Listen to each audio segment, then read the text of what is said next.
seems like my whole life people have always been like, things are terrible. The world's about to end. We're all gonna die. It's like, we've been saying that for how long, dude? And things always seem to carry on. And when you compare life today, it's interesting how we're so dissatisfied with life today, but we have so much more stuff. We have phones, we have more cars than we have more screens than we've ever had, we have more free time than we've ever had, we have more automation, we have more convenience, we have more of everything that we said that we wanted, and yet we're still dissatisfied. And so at some point we're gonna have to look back and say, maybe the world that we're shaping right now is not the world that we really want. Maybe the things that we think we want are not the things that we want. Maybe the way that we're shaping our own lives is to conform to a whole bunch of people who are incredibly dissatisfied with their own lives. And so maybe that's not the way that we should shape our lives.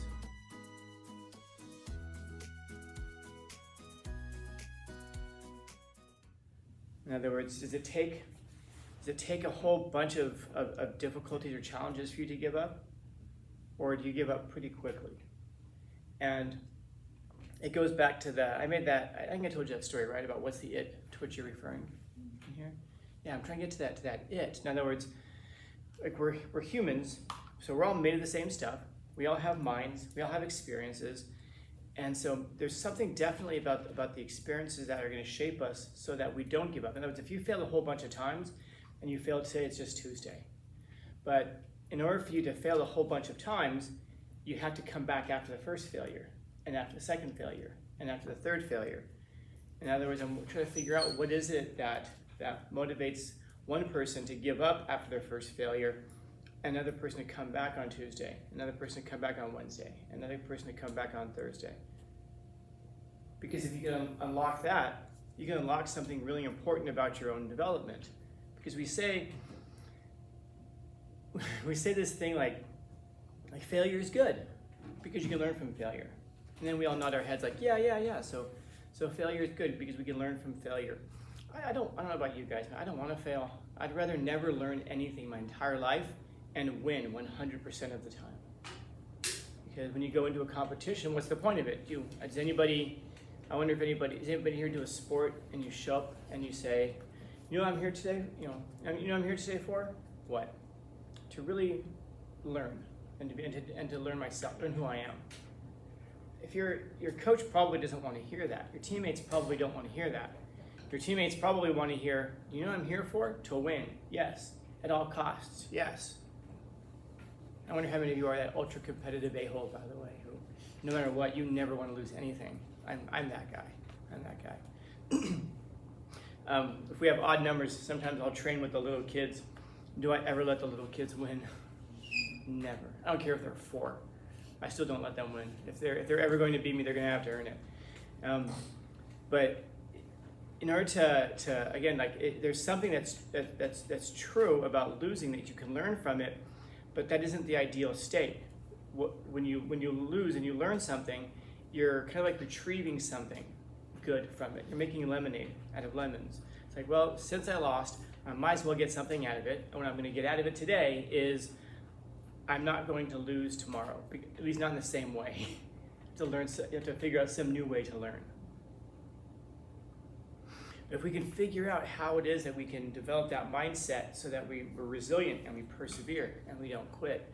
I was actually driving in today and I never know what the quotes are until I turn the screen on, but I was listening to an interview with somebody, and he was talking about this notion of resilience and perseverance in people, and how how we track it socially, we lose it. And a lot of it is because we don't have time we don't have opportunities to practice it. So for example, when I come up here and I talk to you guys, I keep an eye on the time on the camera. It's not because I want to make sure I don't go too long. It's because I want to make sure I don't go too short. And why? Because I could say something really fast and we could be done in 3 minutes. But you don't really learn how to focus and listen to people by doing that. Because when we're watching anything, we're watching videos, we're watching television, even movies, there's just jump cuts everywhere, man. And it's easy to start to lose our ability to focus. And you can't really build anything in your life unless you learn how to focus for long periods of time on something. If you want to build a business, you can't build a business in 30-second sound bites with constant distractions. You have to be able to sit and stare at a problem and work on it and focus on it. So one of the things that we do in here, one of the reasons I talk to you, and I try to time them around 12 minutes or so, 10 to 12 minutes, so that it's not that long. If any of you guys plan to go to college, you'll have a professor who will come in, talk to you for an hour, give you a 10 or 15 minute break, and you come back and they talk to you for another hour, and that's your class. It isn't worksheets, it isn't filling in boxes, it isn't sentence starters, it's not any of that stuff. It's sit there and listen to someone talk for an hour, get a short break, and then listen again. Why? Because complex ideas can't be delivered in just 10 seconds, 30-second sound bites. So one of the reasons I focus on talking to you for as long as I do is to develop the ability and the skill. So when you find yourself zoning out, what do? You have to refocus yourself. Rather than just say, that's just the way that I am. Oh, that's just not the way my brain works. You have to shape that. You have to shape the way that your brain operates so that you can maximize what you can be, so that you can maximize what you can learn. Because the most important things that you're ever going to hear in your life are not going to come in just really quick 30-second bites. Because the most important things that you're going to learn in life are probably not going to be that simple, that they can just come at you that quickly. It takes time to sit with a problem, to hear it out, to think about it, and then to build it. It's easy for us to get bored, and especially with the way things are today, to get bored if things go on for what we think is too long, whatever too long means. So again, what do? You have to shape yourself.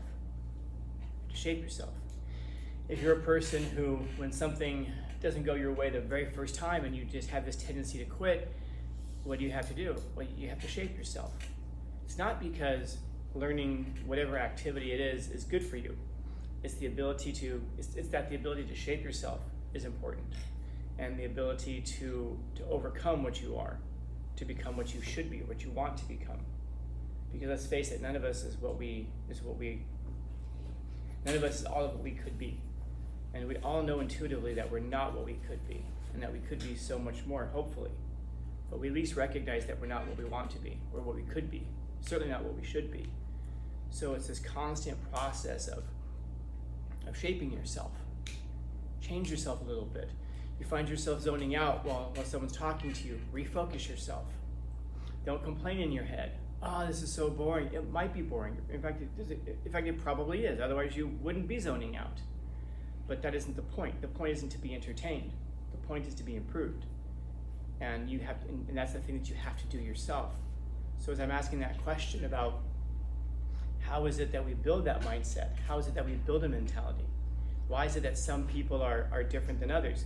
Some people are naturally able to do these things, to be able to focus. Some people have to reshape themselves. We all have to reshape ourselves in different directions. Does anybody in here like running? Yeah, probably not, many of us. When you actually get good at it and you're in shape, then yeah, it actually is fun. It's good to do. It's a lot of fun. You can run around with people, and then those are the people who would like join track and cross country. And if you guys look at them running and you're like, oh, why would you be doing that? Why would you be running? And we can't understand it. I wonder how many of them just kind of like popped out of the womb and were like, you know what, I'm gonna go run. I wonder how many of them just shaped themselves to the point that they decided to do that, and then they became good at it. Because you're gonna become good at anything that you do. Anything that you practice, you're gonna become good at. You're gonna practice zoning out, are you gonna practice refocusing? Are you gonna practice sitting on a couch? Are you gonna practice running? Are you going to practice communication skills, or are you gonna practice shutting down emotionally? Everything in between, man. You're gonna become good at what you practice. So, shaping yourself, and that includes how it is that you're going to see the world around you. Are we in the gutter? I imagine so. I guess that's one way of looking at it. When you look at the world around you, are things great? I don't know how to, and by the way, I don't know how to answer that question, because it seems like my whole life people have always been like, things are terrible, the world's about to end, we're all gonna die. Like, we've been saying that for how long, dude? And things always seem to carry on. And when you compare life today, it's interesting how we're so dissatisfied with life today, but we have so much more stuff. We have phones, we have We have more cars than we've had. We have more screens than we've ever had. We have more free time than we've ever had. We have more automation. We have more convenience. We have more of everything that we said that we wanted, and yet we're still dissatisfied. And so at some point, we're going to have to look back and say, maybe the world that we're shaping right now is not the world that we really want. Maybe the things that we think we want are not the things that we want. Maybe the way that we're shaping our own lives is to conform to a whole bunch of people who are incredibly dissatisfied with their own lives. And so maybe that's not the way that we should shape our lives. So how should you shape your life? I don't know. I know for myself, but how it is that you should shape your life for yourself, that again is why I talked to you for so long. Because you got to think about that. It's not just going to hit you, like in a 10-second video with 9 jump cuts. It's going to take sitting there and thinking about it, really processing it, and thinking, how is it I can possibly do this without a whole bunch of distractions, without things going off, without sounds in your ears, without people talking at you, without noises out in the world. Now, there's a reason that every major world religion starts with a person going up into a mountaintop. Because what does the mountaintop represent? Solitude, being away from society, being outside of influences, being able to focus not on the things outside, but the things inside. Because the things inside are the ones that are going to tell you the direction in which to go to shape yourself. And so is it true that we're in the gutters? Yeah, I suppose so. But what are you focusing on? What are you shaping yourself towards? Are you conforming to the other things that are in the gutter with you? Or are you focusing up on the stars? Not with what is, with where you presently are. Or are you focusing on what could possibly be? And when you're focusing on what could possibly be, what are you aiming at? Is it a star? It's something that's just way out there that, if you really think about it, is close to impossible to actually achieve, but you're going to go for it anyway because it gives you focus and it gives you a possibility. Because one thing that we do know is that we haven't been to another star yet, but we do know that the first person who's going to reach another star is going to be a person who goes for it. Who's going to try. It's not going to be a person who said, "Let me see if I can get to the moon." No, it's going to be a person who says, "Let me see if I can get to that star way out there." And there's a good chance people are going to fail in that process. People are going to die in that process, maybe even. But we're staying focused on something so far outside of our present reach, but that's because it takes something for us to appreciate ourselves. And I guess this is the last part of it. What do you think about yourself? I really mean that, to think about it. Like, what do you think of yourself? Not what are you supposed to think of yourself, but in your loneliest of loneliest, in your darkest of darkness, when you're sitting there by yourself somewhere, what is it that you think about yourself? Because if you think that you deserve to be in this gutter, then that's going to affect how you treat yourself. If you think that you're kind of low and I deserve every terrible thing that happens to me and I'm a piece of crap just like everybody else around me, not only will you treat other people like pieces of crap because you'll think they deserve it, but you'll treat yourself that way and you'll allow yourself to be treated that way. You have to shape your thinking, because you're probably worthy of the stars, even if you think that you're only worthy of the gutter.